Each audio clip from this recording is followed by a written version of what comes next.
안녕하세요. 법무법인 S 임태호 변호사입니다. 경찰서에서 성범죄 사건으로 조사받으러 오라고 연락이 왔을 때 비용의 문제로 변호사를 선임하지 못하고 일단 혼자 가서 조사를 받으려고 하시는 분들이 많은데요. 그런 분들께 조금이라도 도움이 되었으면 해서 이 영상을 만들어 봤습니다. 우선 경찰 조사에서 어떻게 대응해야 하는가를 생각하기에 앞서 경찰 조사, 즉 피의자 신문은 어떤 식으로 이루어지는가에 대하여 미리 알아둘 필요가 있습니다. 피의자 조사의 순서는 수사관이 신분증을 받고 복사를 합니다.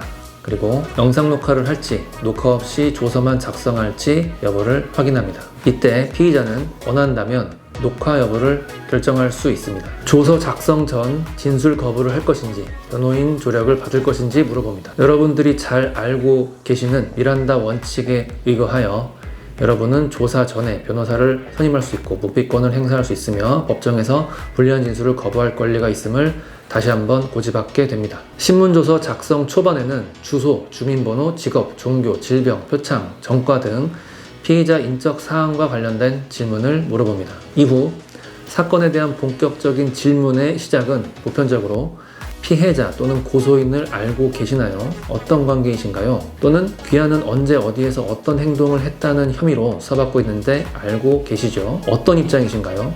등의 혐의사실 인정 여부를 물어보는 경우가 많습니다. 이후 사건에 대한 본격적인 질문과 답변을 하게 됩니다. 필요한 만큼 조사가 마무리되었다면 작성된 조서를 보여주어 내가 답변한 대로 잘 기재되어 있는지 확인한 후 조서에 서명 또는 날인을 합니다. 이때 모든 확인을 마치고 지장까지 날인하게 된다면 저는 이 조서에 아무런 이견이 없고 동의합니다 라는 의미가 되고 추후 수정이나 번복의 기회가 주어지지 않기 때문에 무섭고 눈치가 보이더라도 꼭 끝까지 꼼꼼히 잘 읽어보고 지장을 날인하시기 바랍니다.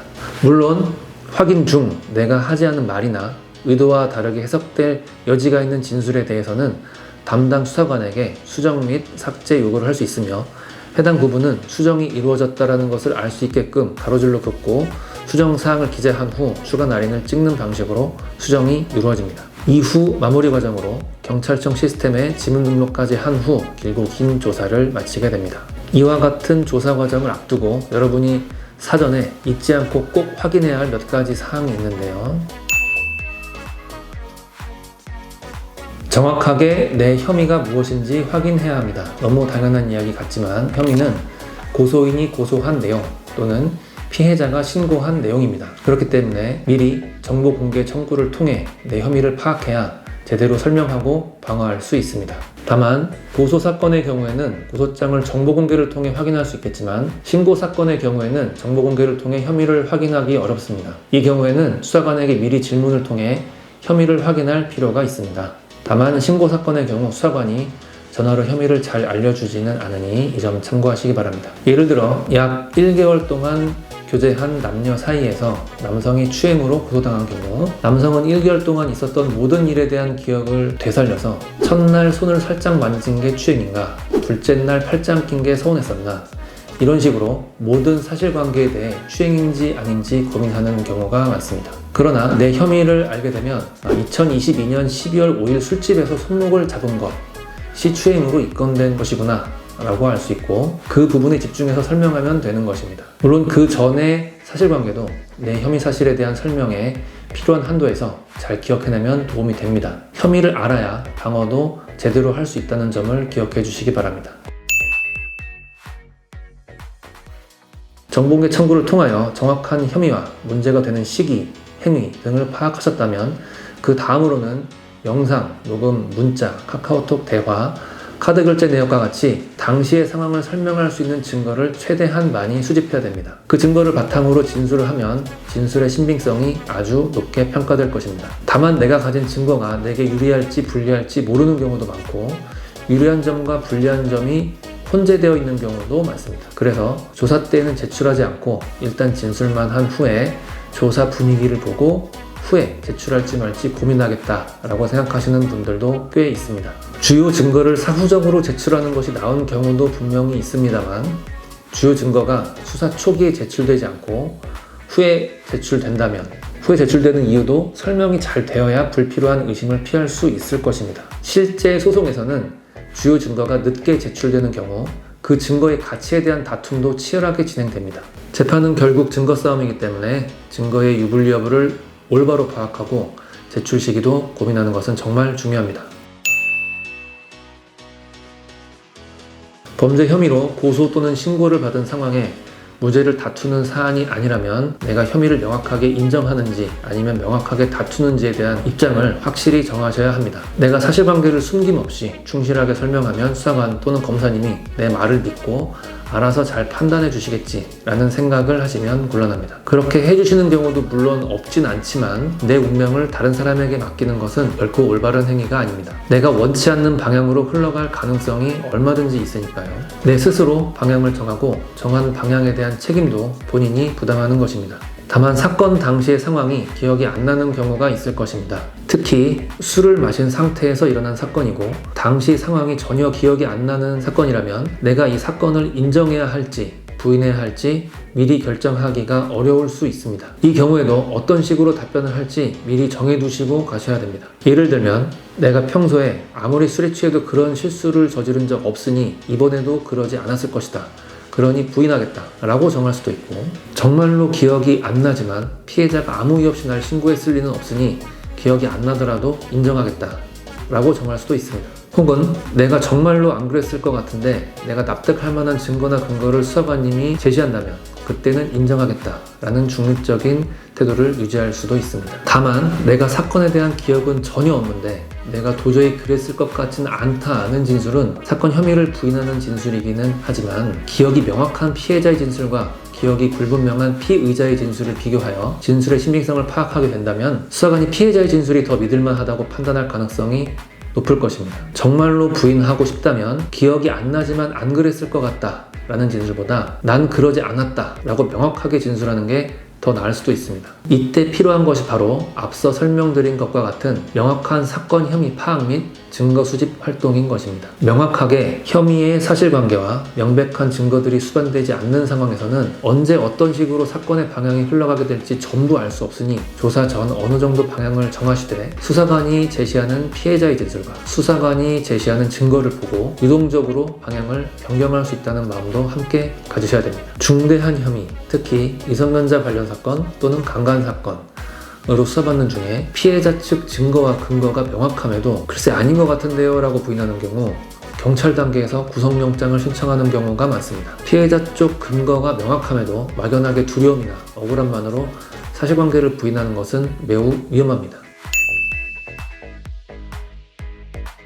조금 이상하게 들릴 수는 있겠지만 수사관의 수사에 성실히 임해야 되는 것은 맞지만 그것이 꼭 수사관이 시키는 대로 모두 따라야 한다는 것은 아닙니다. 예컨대 내가 사건에 대한 기억이 명확하고 추행이라고 평가될 만한 행동을 전혀 하지 않았다는 확신이 있는 경우에도 수사관이 그냥 인정하면 오히려 선처받게 될 거다, 이런 거 갖고 별일 없을 거다, 괜히 일을 크게 키우지 말고 잘 마무리하자 라고 설득하여 사실관계와 다르게 사건을 인정하는 진술을 하고 왔다는 경우도 많이 있습니다. 그런 분들은 거의 전부라고 해도 좋을 만큼 이후 수사관이 사건을 검찰에 송치했다는 연락을 받고 수사관이 인정하면 될 거라고 했는데 사건을 송치했다, 수사관에게 속았다 라고 억울해하십니다. 물론 수사관이 그분을 속인 것이 아닙니다. 수사관은 수사관 입장에서는 네 혐의가 있다고 판단될 가능성이 높은 것 같은데 아니라고 하는 것보다 인정하는 게 기소유예나 벌금 나올 가능성이 높지 않겠냐라는 취지의 말을 했을 뿐입니다. 수사관이 선처를 약속한 것은 아닙니다. 선처는 검찰과 법원에서 하는 것입니다. 경찰에서 선처할 수는 없습니다. 이는 수사관 성향의 문제가 아닙니다. 그러니 경찰 수사관이 하는 말은 수사관의 의견일 뿐이라고 생각하셔야 하는 것입니다. 그 의견은 맞을 수도 있고 틀릴 수도 있습니다. 때문에 수사관의 의견에 흔들리지 않고 올바른 방향을 똑바로 선택할 만큼 사전에 내 사건에 대한 명확한 파악과 확고한 방향성 설정이 중요한 것입니다. 위와 같은 과정으로 조사를 모두 마치셨다 하더라도 이것이 끝이 아닙니다. 조사 내용에 따라 추가적인 2차 조사나 보완 수사가 이루어질 수도 있고, 또한 경찰 단계에서 불송치 처분을 받게 되는 것이 아니라면 이후 검찰로 송치되어 검사님께서 처분을 내리시기 전까지 해야 할 활동 등도 고민해 봐야 합니다. 때문에 1차 조사를 모두 마친 이후에는 수사관이 조사 중에 반복적으로 물어본 부분은 수사관이 강한 의문을 가지는 부분이고 바로 그 부분이 사건의 쟁점입니다. 수사관의 의문을 해소시킬 생각을 하셔야 하고 이후 조사 과정을 복귀할 때에도 내가 수사관의 의문을 제대로 해소시켰는가에 초점을 맞춰서 고민해 보셔야 합니다. 수사관이 내 말을 믿어주지 않았다고 속상해하거나 불쾌해하시면 안 됩니다. 그런 감정은 사건 해결에 어떠한 도움도 되지 않고 감정적으로 휘둘릴수록 더욱더 제대로 설명하기가 힘들어집니다. 보통 변호사를 선임하여 조사에 동행하는 경우 이러한 과정들에 대하여 조사 전부터 조력을 받아 조사를 준비하고 조사 중에도 진술 과정에 대한 도움을 받으시겠으나 이 영상을 보고 계신 여러분들은 변호사의 조력 없이 조사를 준비 중이실 것을 가정하여 설명드리는 것이니 더욱더 신중에 신중을 더하셔야 할 것입니다. 다시 한번 강조드리지만 여러분이 조사 과정에 대하여 고민하고 신경을 써야 할 부분은 감정적인 억울함이 아닌 내가 수사관의 질문에 충분히 답변을 잘 하였는가 여부입니다. 내가 설명하기는 했으나 수사관이 제대로 이해하지 못했다거나 혹은 내 설명이 좀 불충분했다고 판단되신다면 의견서를 통해 보충 설명을 하거나 추가로 진술할 기회를 달라고 하여 추가 조사를 통해 보완하는 것이 좋을 것입니다.